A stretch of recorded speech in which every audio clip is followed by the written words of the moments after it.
Reels वाली बहू। प्रज्ञा को रील्स बनाने का बड़ा ही क्रेज है और वो दिन भर रील्स बनाती रहती है। खाते पीते घूमते फिरते घर में कॉलेज में रील्स बनाने के कारण प्रज्ञा पूरे कॉलेज में हाईलाइटेड है। जहां उसकी रील्स सभी को पसंद आते हैं, वहीं मनीषा चिंता में डूबी रहती है। एक रोज जब खाते हुए प्रज्ञा रील्स बना रही होती है, तब मनीषा कहती है, एक मिनट भी चैन नहीं है इस लड़की को। ये नहीं कि खाना तो आराम से खा ले, लेकिन नहीं, अरे थोड़ी देर रील्स नहीं बनाओगी तो आसमान नहीं टूट पड़ेगा। अरे मम्मी, इसी को तो कहते हैं डिटर्मिनेशन। तुम नहीं समझोगी ये सब। ए भगवान, इस लड़की को सद्बुद्धि दे। जब देखो तब टेढ़ा बाका मुंह बनाती रहती है।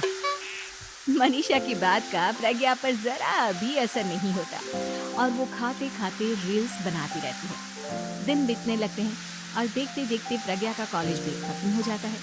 आए दिन कोई ना कोई मनीषा को प्रज्ञा की शादी करवाने का सुझाव दे जाता है। सब ठीक ही कहते हैं, प्रज्ञा की शादी कर देनी चाहिए। अपने घर के कामकाज में व्यस्त हो जाएगी तो खुद ही ये रील्स और नाच गाना बंद हो जाएगा। मनीषा और प्रेम प्रज्ञा के लिए एक अच्छा लड़का ढूंढने लगते हैं और तभी विकी का रिश्ता प्रज्ञा के लिए आता है, जिससे प्रज्ञा को उसकी रील्स देखकर पसंद कर लिया था। अगले दिन विकी अपने माता पिता के साथ प्रज्ञा के घर पहुंच जाता है और प्रज्ञा साड़ी पहने हाथों में चाय की ट्रे लिए उनके सामने आती है। जब विकी को पसंद है तो हमें भी बहू पसंद है। बहन जी, आप बारात की तैयारी कीजिए। एक बार लड़का लड़की अकेले में बात कर ले तो अच्छा रहेगा। हाँ हाँ, क्यों नहीं।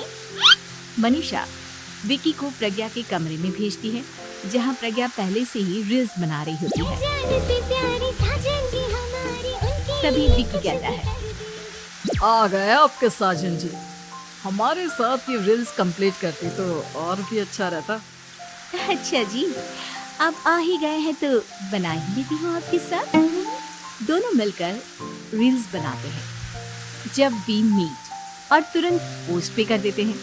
फिर विकी कहता है, जब आप साड़ी में चाय लेकर आए तब मुझे लगा कि कहीं मैं गलत घर में तो नहीं आ गया। अब सही है।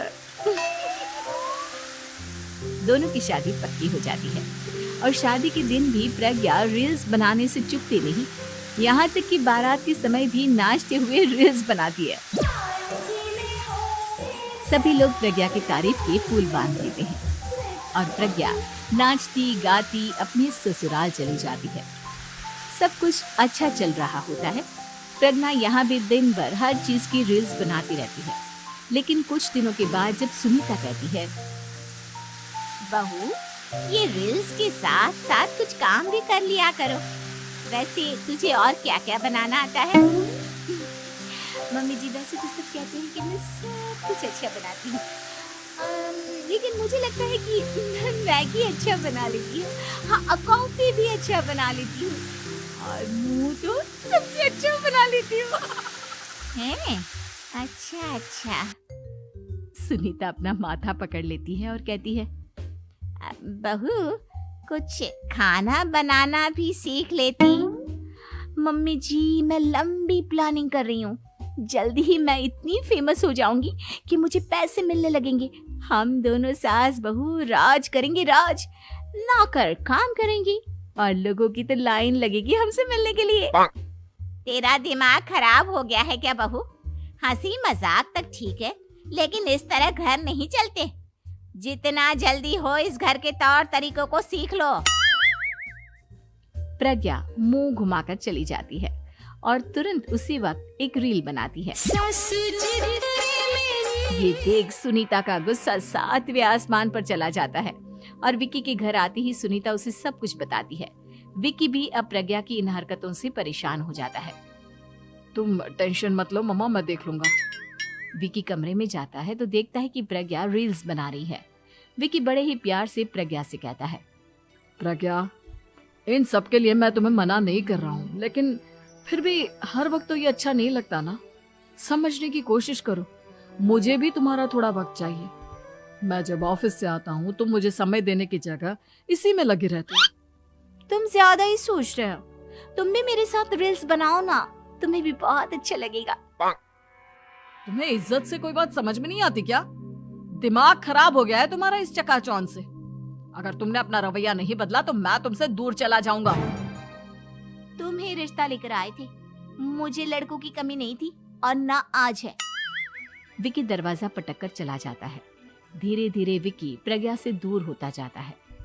एक रोज मनीषा प्रज्ञा के ससुराल उससे मिलने जाती है। तब सुनीता उससे कहती है, बहन जी, अब आई हैं तो कुछ दिन यहाँ रहकर जाइएगा, आप ही का घर है।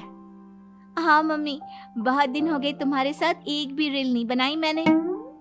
प्रज्ञा तुरंत अपने फोन में रील्स ऑन कर लेती है। ये सब मुझसे नहीं होता। तेरा ये भूत अभी तक नहीं उतरा क्या? बहन जी, आप कुछ कहती नहीं क्या इसे? जब आप ही कुछ नहीं कर पाई तो मैं कर ही क्या सकती हूँ। सास तो वैसी ही बदनाम है। शाम को घर की लाइट चली जाती है और मनीषा प्रज्ञा से कहती है, मेरे घुटनों में बहुत दर्द हो रहा है, तू लाइट का कुछ इंतजाम करना बेटा। अच्छा, कैंडल जला देती हूँ मम्मा। प्रज्ञा गाते हुए कैंडल जलाती है और खिड़की के पर्दे के पास रख देती है। मनीषा, जिसे बहुत दर्द हो रहा है, वो सो जाती है और प्रज्ञा हमेशा की तरह अपने रील्स में लग जाती है। उधर कैंडल की वजह से पर्दा आग पकड़ लेता है और मनीषा के कमरे में आग लग जाती है। बचाओ, कोई है, बचाओ। सभी भागते हैं और विकी कमरे की आग बुझाने में लग जाता है, लेकिन तब तक मनीषा आधी जल चुकी थी। मनीषा की हालत देख प्रज्ञा रोने लगती है। विकी मनीषा को तुरंत हॉस्पिटल ले जाता है और उसे एडमिट कराता है। विकी प्रज्ञा से कहता है, देख लिया ना, तुम्हारे इस नाच गाने की वजह से आज तुम्हारी माँ की जान जाते जाते रह गई। अब पता नहीं तुम और क्या चाहती हो। उधर डॉक्टर कहते हैं, इनकी हालत बहुत नाजुक है, आधे से ज्यादा जल चुकी है। प्रज्ञा रोती हुई मंदिर में जाती है और भगवान के आगे जाकर कहती है, भगवान, मेरी माँ को ठीक कर दो। मैं कसम खाती हूँ, हाथ से ये रील्स बनाना छोड़ दूंगी। बस मुझे मेरी माँ वापस मिल जाए। 2 दिन बीत जाते हैं और मनीषा खतरे से बाहर आ जाती है। पेशेंट अब ठीक है, आप लोग उनसे मिल सकते हो। सब कोई मनीषा से मिलता है और प्रज्ञा सबके सामने अपना फोन तोड़ देती है। मुझे माफ कर दो मम्मा, मैंने तुम लोगों की बातों को नजरअंदाज किया। बेटा, कोई भी चीज जरूरत से ज्यादा खराब है। मैंने तुम्हें रील्स बनाने से कभी मना नहीं किया, लेकिन हर वक्त एक ही चीज तो सही नहीं है। मैं समझ गई हूँ मम्मा, आई एम सॉरी। प्रज्ञा उस दिन से रील्स बनाना छोड़ देती है और पूरी तरह से अपने घर में लग जाती है।